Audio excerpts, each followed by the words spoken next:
Get me that signal. We need no mind.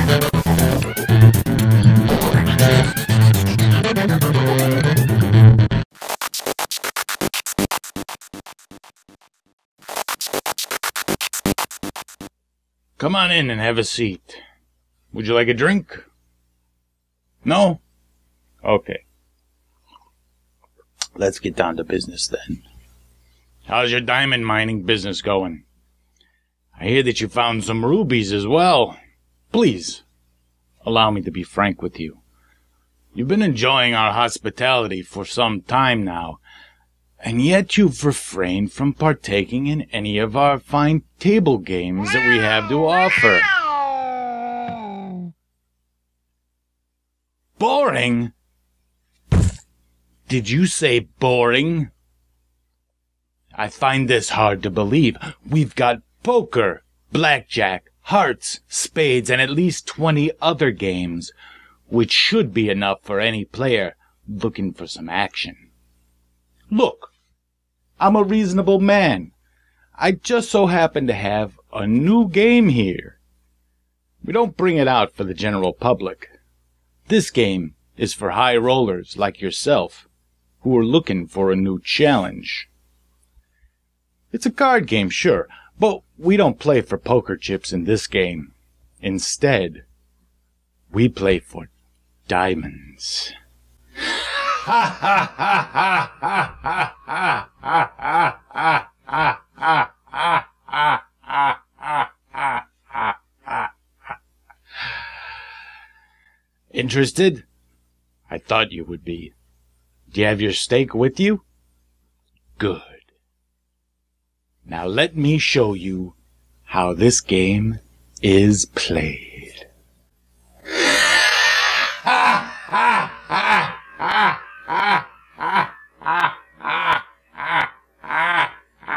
Diamonds is a new card game from Stronghold Games designed by Mike Fitzgerald. It's a trick-taking game along the same lines as hearts or spades, but with a few new twists. Component-wise, this game is beautiful. The cards are simple and elegant, like cards you'd only find in the highest-class gaming establishments. Also included are a generous amount of diamonds and rubies, made out of acrylic, I believe. They call the red ones diamonds too, but I call them rubies because they're red. These are valued at 5, and diamonds are worth 1, the littler ones.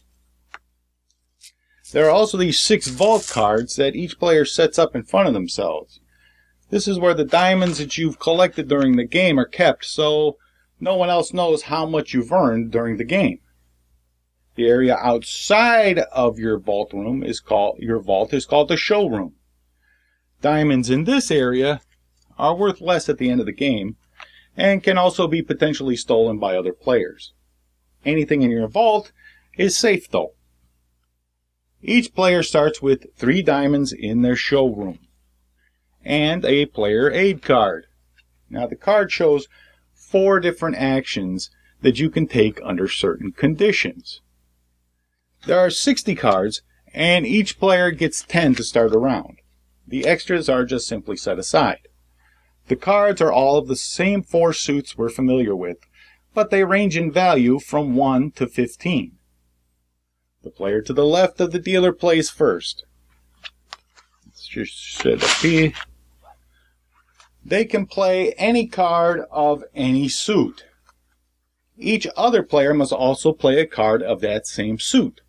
The player who plays the highest value card of that suit wins the trick and takes the cards. So, you know, this guy plays 15 heart. Well, nobody's going to beat that. So the other guy throws out a 4. Third guy throws out this club. But he wouldn't throw out a 12. No, he'd throw out something much lower. There we go. 2 of diamonds. And, you know, you go from there. So this guy would win the suit.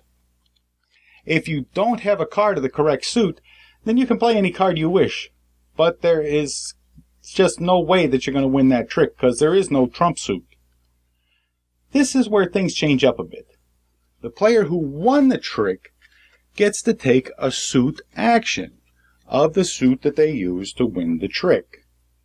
Here's the player aid card, and there is a different action that you can take based on the suit. For diamonds, you can pull one diamond from the supply and place it in your vault. So, all the diamonds that haven't been used yet are called the supply. And you can place it back in your vault where it's all safe.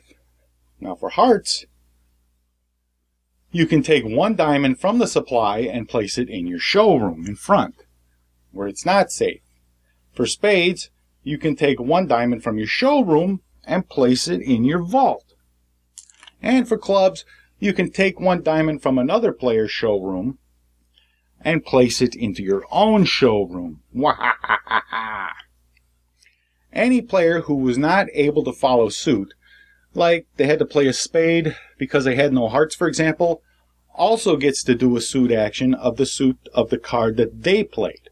So if you played a spade, you would get to take a diamond from your showroom and place it in your vault.